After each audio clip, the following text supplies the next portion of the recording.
Here we go.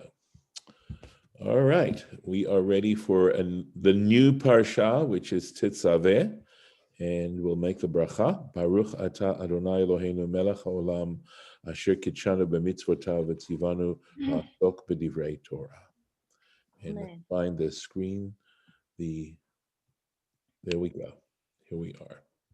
So, v'atah T'tzaveh et bnei Yisrael.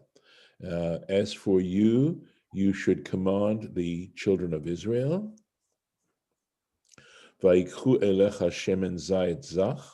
They should bring you, although yikhu means to take, right? They should take to you, literally is the way one would translate that. So bring to you shemen, oil, zayit of olive oil, zach, pure, katit, and that would be crushed, lamaor, for kindling, for illumination. Laha'alot ner tamid. And laha'alot means to raise up, literally, a perpetual tamid, ner, a lamp. So that's the verb that we're using for kindling a perpetual lamp. So here we go with the Rashi. So zach, pure, what do we mean there? Bli shmarim, there should be no residue in it. Kamo sheshaninu b'menachot, as we learned in the tractate Menachot, megargaro barosh hazayit.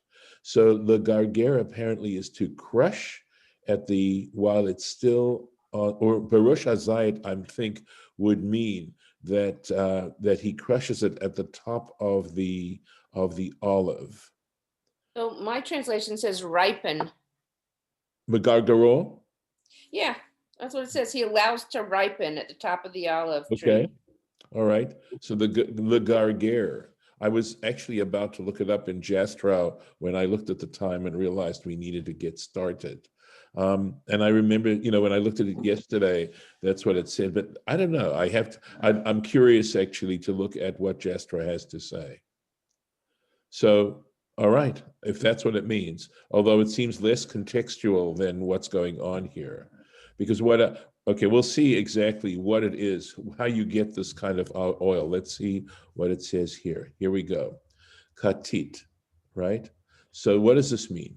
Hazeitim, the olives, haya kotesh b'machteshet. He would crush them with a mortar, in a mortar. Ve'enot tochanan barechaim, and he doesn't grind them in a mill. Kedei shelo yehei bo shmarim, so that there would be no residue in it. Ve'achar shehotzi tipa rishona, and after he extracts the first drop, in other words, he just smacks it once, a little drop comes out, that's what he uses. Then after that, machnisin larechaim v'tochanan, and he says you place it into the mill and you then grind it. The hashemen hasheni, and the second second oil that you extract at this point, right? The second time you extract the oil, pasul lemenorah, cannot be used for the oil for the menorah. The kasher lemenachot, however, it is appropriate to use that for the meal offerings. The meal offerings came, flour, they would have oil mixed in, and this was okay to use such oil. So we had these various degrees of purity regarding the oil. And so the oil used for the menorah was the purest of the pure. And obviously, I think what they would do is they would filter it. And that's how but still, even using whatever filters they had for the oil, it still left something in it compared to that very first drop that came out. Shne'emar, as it states, how do we know it's okay for the menorah and not, at least that it's only okay for the menorah for such oil, but when it's the second extraction is okay for menachot? Maybe we might say that is what you need for menachot as well. Katit lamaor, because it says katit lamaor. In other words, crushed for the sake of the illumination. V'lo katit lamenachot, and it doesn't say crushed for the meal offerings. So you don't. It's not only. It's only for the illumination and not for the meal offerings. Laha'alot ner tamid. So to set up a perpetual light or lamp. Madlik. So this is how he understands it. Madlik. He continues to kindle it. Ad shetahe shalhevet ola me'eleha, until the flame goes up by itself. It doesn't need to keep on holding the kindling instrument. Shene'emar, as it stays, katit lama or. Sorry, I'm sorry. Forgive me. Me'aleha. Here we go. Tamid. What do we mean by tamid? What do we mean by perpetual? So there's several ways, of course, to understand this. And in other words, does it mean continuously or continually? So what does it mean exactly? Kol laila v'laila. It means every single night. It doesn't need to be burning through the day as well, but it has to burn on a constant basis every single night. Karui tamid. That would be called perpetual. Kamosha ata omer, as one says, and another example in Numbers 28. Olat tamid. There it says a perpetual offering, burnt offering. Ve'ena ela miyom liyom. And that offering that we're talking about, the tamid sacrifice, was every single day. It didn't take place at night. It happened twice a day, morning and afternoon. And it's understood as a tamid because it happens every single day. V'chein ben menachot chavitin. And it also talks about the meal offerings in the pans. Ne'emar, it says tamid again. It says this word tamid in Leviticus 6. Ve'ena ela mechitzata baboker. And the fact is, half of that amount of meal was offered in the morning, mechitzata ba'erev, and half of it in the afternoon, the late afternoon or early afternoon. Not well, early it wouldn't be. It would be towards evening.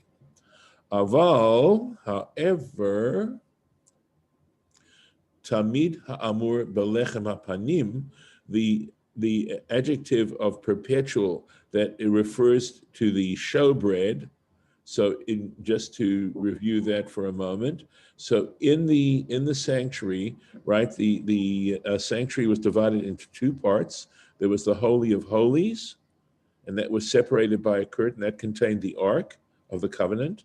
And then outside there was a holy area. It was also covered up, and in it was the menorah. There was the altar for burning the spices, and there was also this table for what they called the showbread, the lechem hapanim. And I'd need to show you an illustration of why it was called panim. But at any rate, the bread was put on, at least I think it was put on Erev Shabbat. But it had to stay on for the entire week. So it was either put on Motzei Shabbat or Erev Shabbat, but it basically stayed there all the time. There always was bread on that table. So that was continuous. Mi Shabbat la Shabbat, from one Shabbat to the next. So that would have to stay on. That always was on there. It wasn't that it was done in that kind of way, in that repetitive way. Let's take a look here. So it would just be done once? It couldn't be replenished during the week? No, it wasn't replenished during the week because it wasn't actually eaten during the week. It just sat on the altar for the course of the week.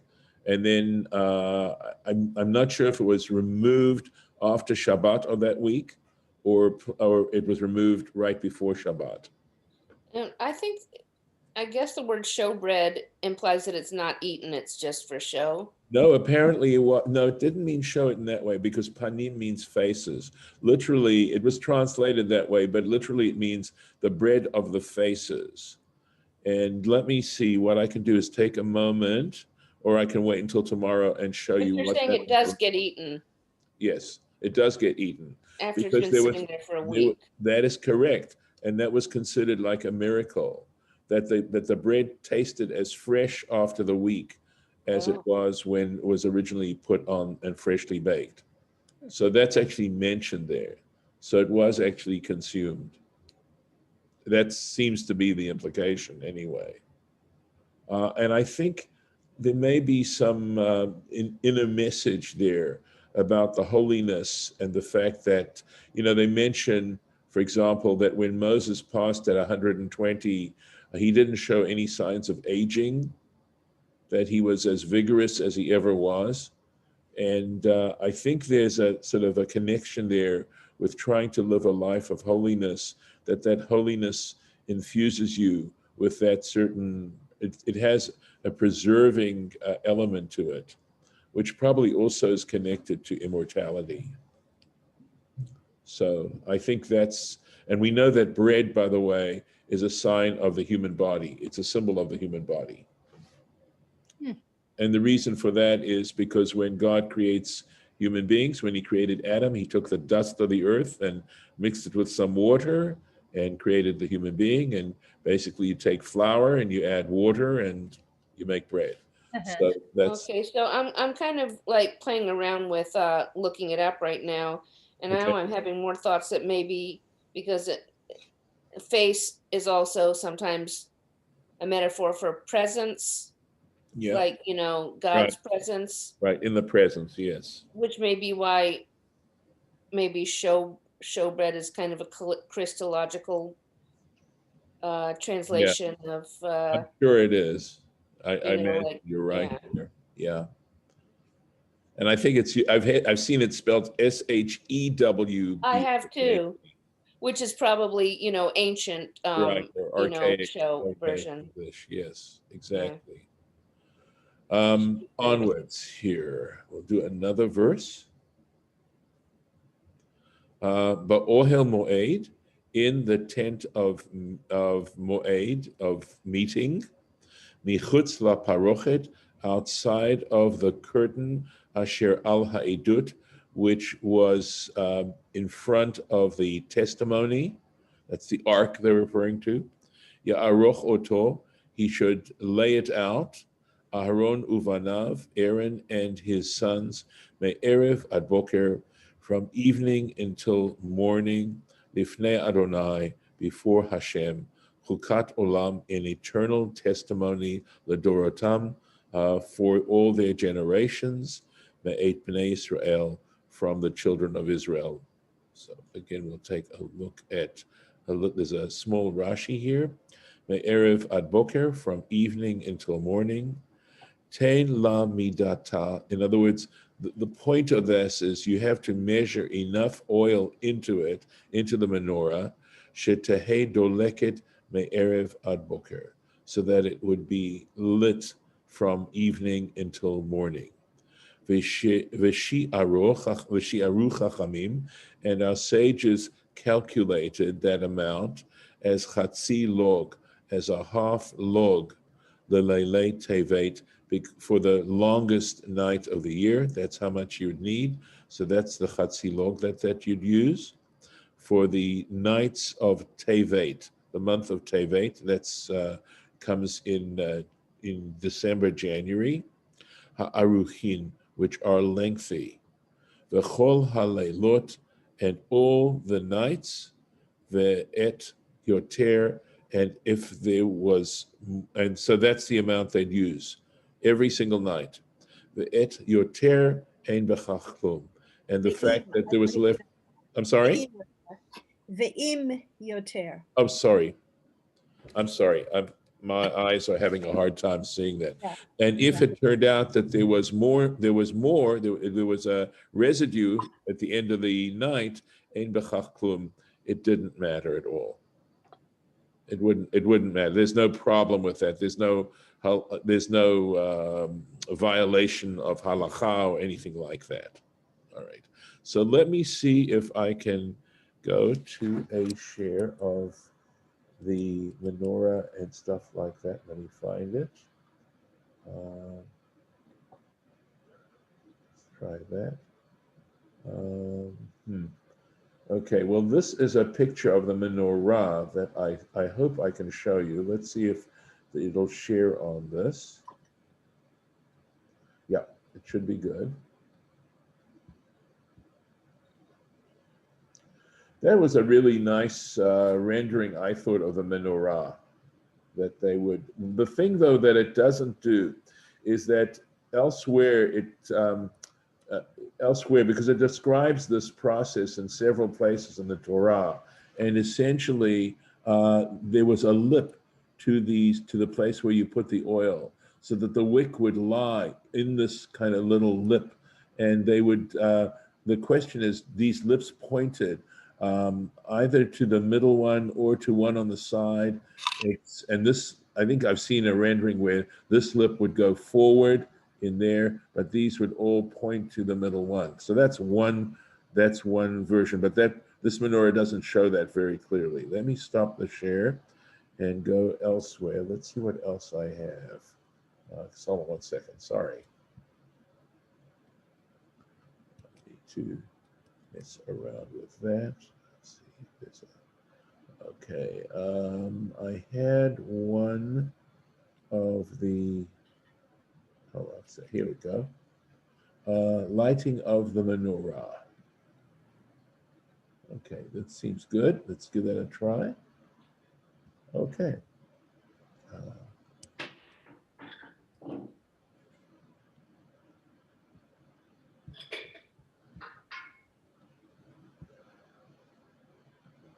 This seemed helpful. So look at this. This is actually very nice, right? Because he actually did walk up. They did have this little step stool here that the priest would go up. Notice he's barefoot, which is good. He's in his priestly garments. And notice how the flames, they're trying to show you how the flames went towards the middle one, like that. So inside here would be sufficient oil so that it could remain lit the entire night. But I thought this was a helpful diagram.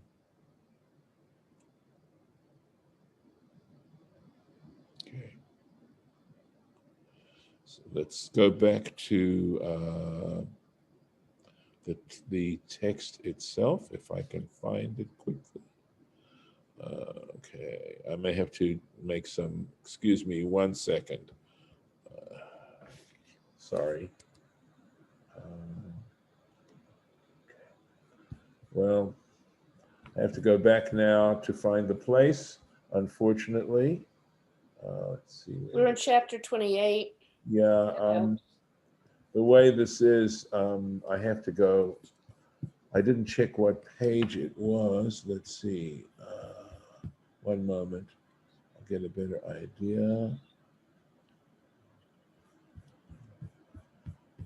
What happened was when I showed the picture, it went into the, I'll be there in a sec. I'm getting there.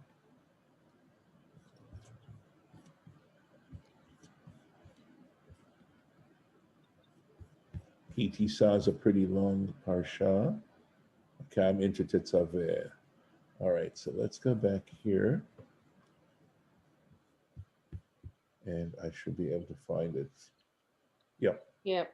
There were 21 verses Also, right. up through verse 21 at least. So, 21 verses, 20 and 21. here. Two verses. Here we are. Just making sure I have the place here. All right. So into the, sorry, it's doing other kinds of things there. So let me do this. Yeah. Okay. And back in there. And here we go. Yes, that should work. Here we are. But Ohel Moed in the, okay, we read this. We're on Viatah HaKrev. So we're onto a new subject.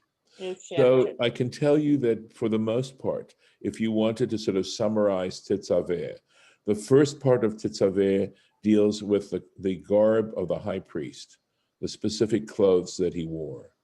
And then the second part of T'tzaveh deals with the installation of Aaron and his sons into the priesthood, which actually takes place. It actually takes place in Leviticus, towards the end of the first parsha, and then it gets concluded with Shmini. So, if I'm not mistaken, let's see, Vayikra could be Tzav, could happen in Tzav.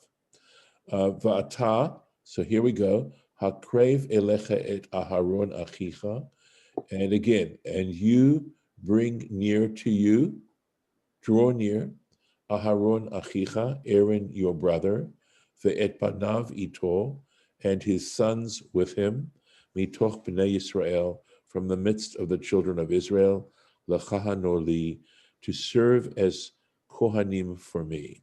And Rashi's going to explain that the word kohen actually means minister. That's what it means, to minister to me. Aharon, Nadav, Avihu, Aaron, he had 4 sons at the time, Nadav, Avihu, Elazar, and Itamar, the sons of Aaron. I have a question about that word minister, Yes. because as a clergy, I have spoken as to be ministering to someone, and at one time somebody said, well, that sounds so Christian. Uh-huh. I think it's just contextual, but I don't think it actually is a Christian word. And I think it means to serve. That's essentially what it means. That's what it means to me. Yeah. Thank you. Okay. But why does it say lechahano? Why is that vav at the end there? Yes, that is a And good lechahen, right. li too, would be a verb. So what, listening to your question, what it suggests to me is his devotion, that he has to understand this is who he's ministering to. And that is, in fact, the way the high priest, when you think about it, the high priest couldn't mourn, and there were limitations to who the priests could marry, and even more so the high priest. We get to those particular strictures and read about them later on. So I think that's what's implied by L'chahanon li, that his ministering should be to me.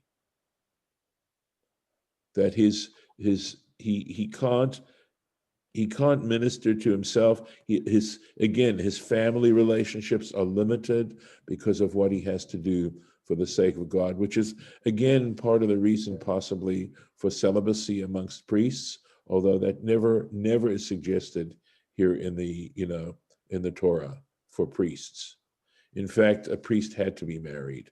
I think a high priest had to be married to serve as a high priest. Well, it's a great question. So is it like lechahen?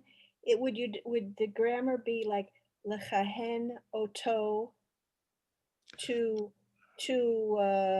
priest him for me? No, I see it more as his priesting is for me, his ministering. Shelo. The ministering of his. So instead of ministering to the person directly, he's ministering to God, and God is ministering to the person?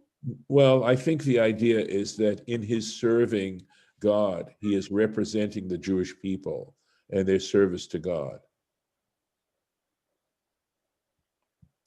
I mean, the Aramaic is l'shamasha.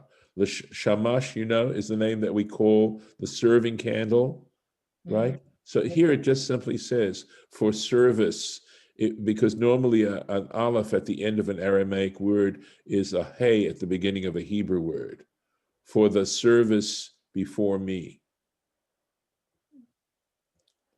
Right? So again, it's the idea is that he has to devote his life, as long as he's serving as high priest, to serve God and to do all the various details that were involved in what the high priest did, described elsewhere. But like in bringing the offerings, in bringing, essentially, I mean, a very important element of the high priest's work was to bring atonement was to create an atoning force, you might say. But that was part of the idea, a very important part of it. I mean, I think there was an awareness, a sensitivity that generally speaking, we're oblivious to, which is the degree to which we fall short of what our reason is for existing as human beings. And so there was this constant need, I think, for for atonement, for a sense of atonement and forgiveness. Remember, there's the whole midrash about the fact that it says Bereshit bara Elokim, right? At the beginning of Genesis, it says in the beginning God created, and then in the second chapter it says Hashem Elokim, and Hashem, the tetragrammaton is understood as God's mercy, whereas Elohim is God's judgment. And there's a discussion as to why it has to change. And the Midrash explains, because if the world were judged strictly according to justice, alone, it wouldn't exist for a minute. Because we're very self-centered and very, the degree to which we don't do what we should do as human beings is right out there. So there's a sense of humility that's built into this in terms of who we are as human beings. And there's a balance between the potential human greatness and arrogance. You don't want to be arrogant. Can go on to the, sorry about this. I suspect the size is changing in front of you as well. We'll go a little bit more. Va'asita, and you shall make. Here we go. Oops. You didn't do the Rashi. Did I not? Okay, I'll go back then. Let's go on. Oh, yes, thank you. Va'ata hakrev elecha, and as for you, draw close to you. And he says, what does this mean? La'achar shetigmor melechet hamishkan. You don't do this beforehand. You have to wait until the Mishkan, the tabernacle, is created. You finish all the construction of the tabernacle, and then you do this. Let's see if there's more Rashi on this. Nope. Okay. So we'll go back. Thank you. All right. So let's go back here. It's actually doing stuff that it shouldn't be doing, but anyway. Va'asita, you shall make.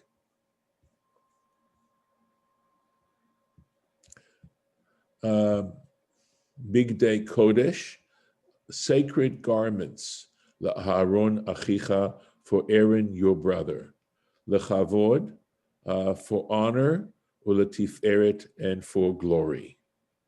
So they need to look very. No Rashi there. No Rashi on that. Okay.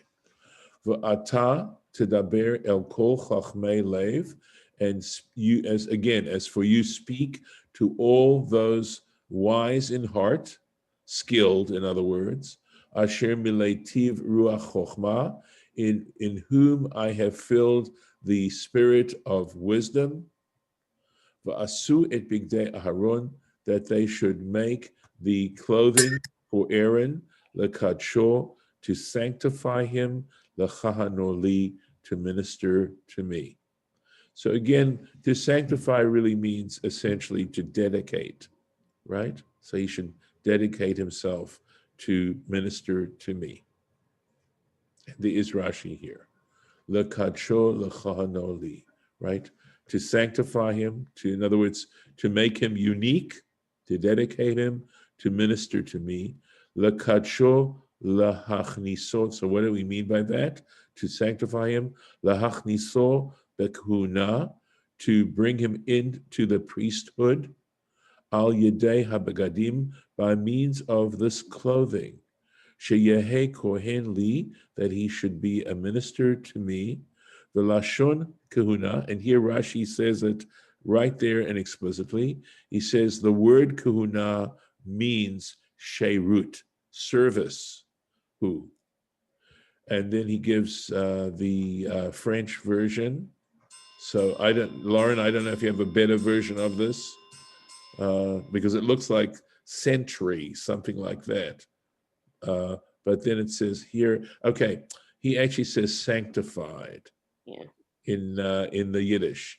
Heiligkeit means holiness. Yeah. Something about sant. Yes. It says sergeantry or servantry, it says in parentheses, but sergeantry with that J. Mm-hmm. So there's no way to get that out of what's written here. Yeah, there is the two Yuds. I don't have two Yuds. I have a tet. Well, I have Shin Vav Resh Yud Yud Nun Okay, so Tet yours, Resh Yud Aleph. yeah, yours is spelled differently from mine. In my text, it's not spelled that way at all. It's Shin Nun Tet Resh Yud Aleph. Huh. So, Which matches the Heiligkeit because it's Sante. Yeah, like saint, it's like Yeah, like but saint is not service. The word is here we're looking for is related to service, not saint. Right. But he is, let's see. Yeah. he's going Right. for holiness. I think so too. I think he's doing the code show. He's talking about, but he's specifically using the word service. The service is a holy service. Right. But he's explaining the word kahuna there. Yeah. So the question becomes then, what word is he trying to translate into French? Which one of those words is he That's doing? interesting. Well, maybe there are different Rashi manuscripts where it's have I different imagine they are. I mean, as you said that the Aramaic or the Yiddish, I think you said, Yes. use service, the Hebrew use service. We're obviously talking about the word service. Right. Heilig- For kahuna, that's to help us understand the word kahuna. So we are going to start here. Let's see, we did that. So we're on to Dalet. So we're here. Yep, for next time, yeah. Yes. All right, I'm going to stop the share. And I'll see you guys Yes, tomorrow. and thank you, and stop the Thank you. recording. Be well. Peace.